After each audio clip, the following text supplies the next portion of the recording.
Hi gang, Rob here. It is the afternoon of 19 January 2019. We are in the midst of a blizzard. What is this? A winter storm Harper, I guess. It's not really a blizzard. It's just a decent snowstorm for Northeast Indiana. So before it quits and I have to go out and blow snow, I thought I'd maybe do a knife review. How about that? So let's do that, shall we? This one has been sent in for review, and it might show up for sale next week on the ApostleP knife sale from my longtime subscriber and social media buddy, Patrick. Hey, Patrick. Thanks for sending this along. The knife we're looking at is the latest, or almost the latest, I guess, in a series of fusion knives, collaborations between Mike Latham of CollectorKnives.net and Lion Steel. One from Sulphur, Oklahoma, United States of America. One from Maniago, Italia. How about that? Interesting. So what's a fusion knife? You guys know what it is if you've been watching this channel. It's a knife that mixes traditional features with modern knife features. So what we have here in the Lion Steel Bolus, B-O-L-U-S, is a knife that operates like a traditional slip joint pocket knife with no lock and half stops, but we have construction and materials that are much more modern, I would say. What we have is a screw together construction knife with removable scales, and these are beautifully finished. I'm going to call them like a semi-gloss natural canvas micarta. Very attractive. I think more attractive than my clip shuffler, actually. A little different coloration.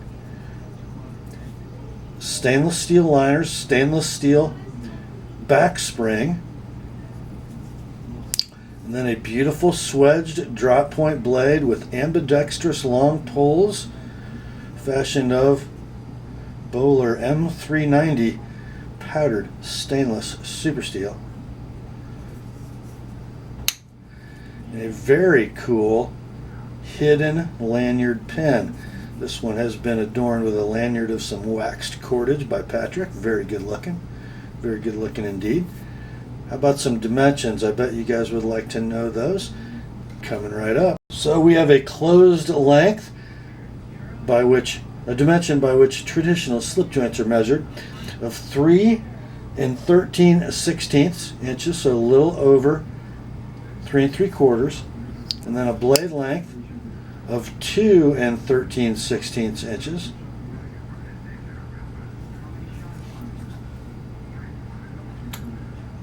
Weight on the Bolus is 2.35 ounces.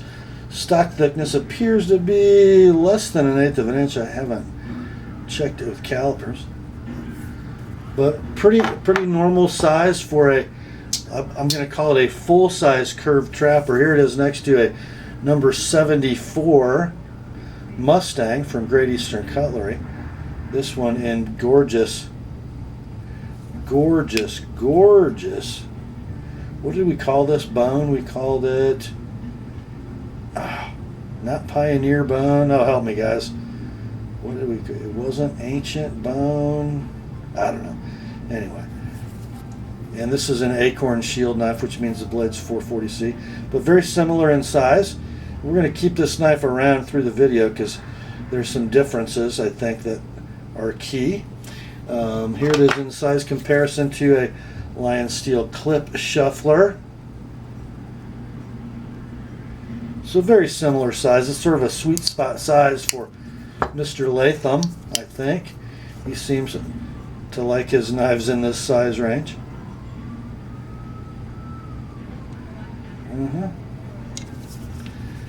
Okay, so let's talk about how Lion Steel got a sort of traditional looking pocket knife with modern techniques. One difference you're going to notice between the Bolus and a traditional slip joint like the Mustang from Great Eastern Cutlery is that the Bolus is not a hafted knife. Okay, Hafted means that after the knife is assembled and operational, there is finish sanding and polishing done so that when you run your finger across the spine of that knife or around the butt end of the knife, everything's going to feel smooth and flush. Okay, no hafting done on this production knife. Everything's done off CNC equipment.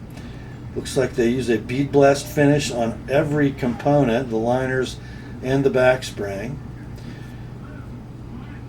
And then the scales or covers are polished off the CNC. After CNC machining, they're polished to get this beautiful semi-gloss finish. Then the knife's put together and all the edges fall where they fall. So in order that the knife doesn't look poorly fitted, Lion Steel is chosen to crown the edges of everything. I hope you can see that.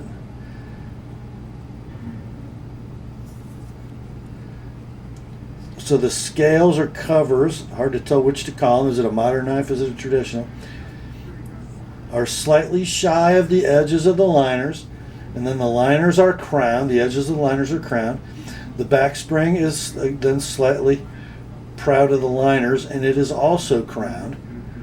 So although when you run your finger across the spine of the knife, everything's not flush, but it does look beautifully finished. It's just a great way to get buttoned up fit and finish without hafting the knife. And if you remember, the clip shuffler, the round head, and the dom are also finished very similarly. Okay?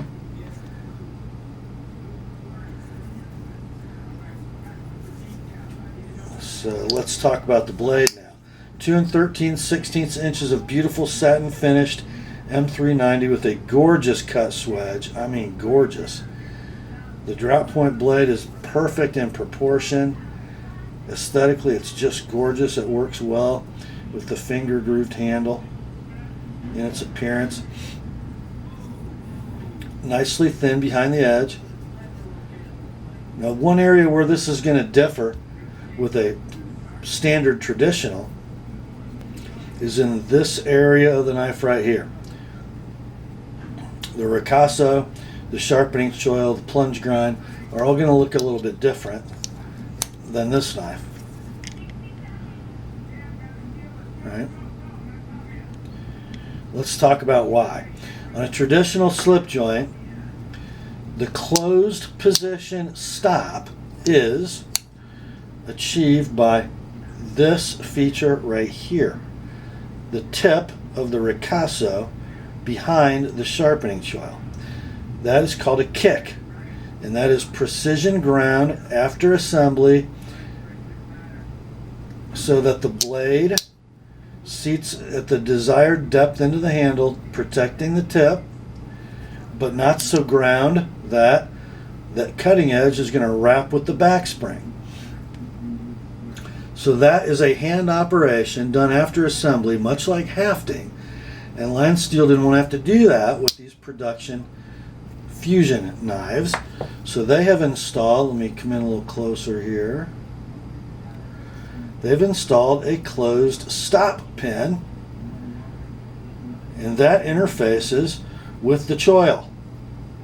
Now, if you remember, on the doms and the clip shufflers, the choil was done much differently.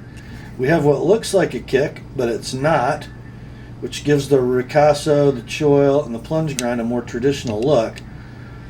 On the Bolus, the stop pin has been moved outward, or this way in the handle. I'm sorry. It's been moved inward a little bit, toward the pivot. And then the choil has been ground in the ricasso area so that pin can stop farther back from the beginning of the cutting edge to allow basically a better sharpening choil to be executed without it being so tight to the plunge grind as it is in here.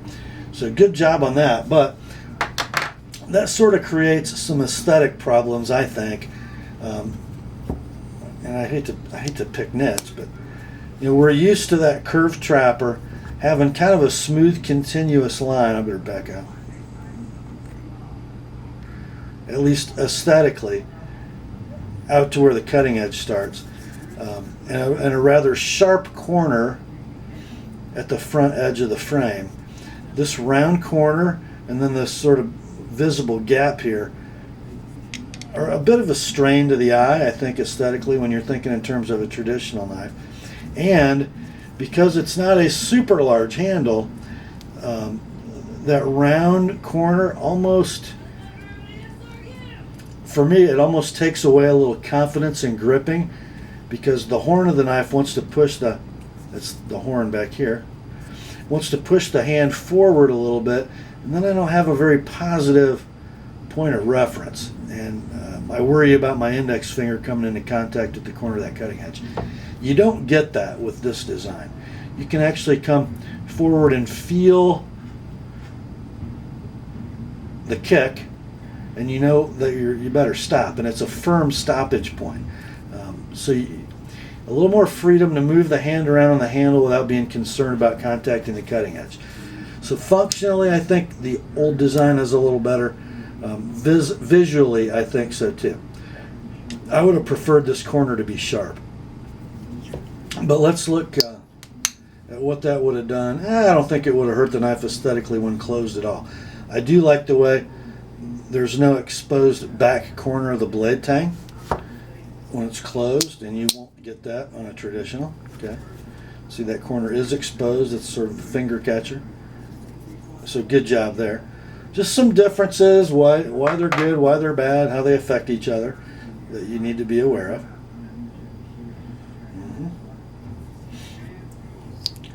Let's see, let's talk about mechanics. Let's talk about walk and talk if you're talking about traditional slip joint, or action if you're talking about a modern folder.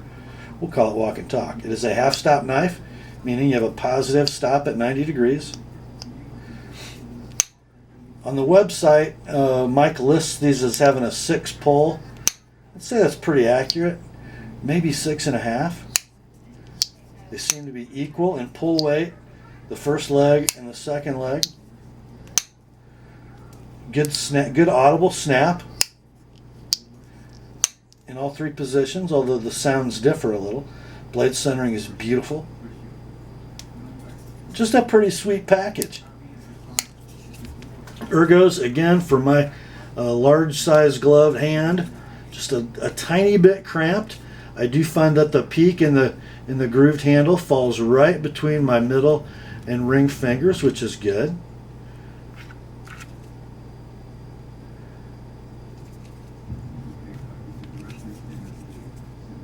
Just really nice in all grips, if not just a little bit cramped.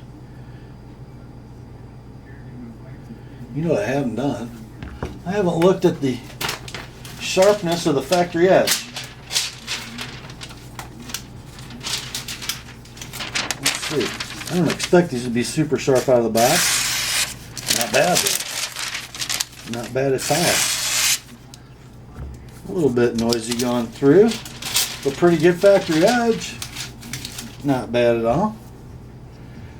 And I believe the Bolus is out in 2 blade shapes in stock as of the making of this video. This drop point and a clip comes in a variety of cover materials, and I think they're less than 125 bucks.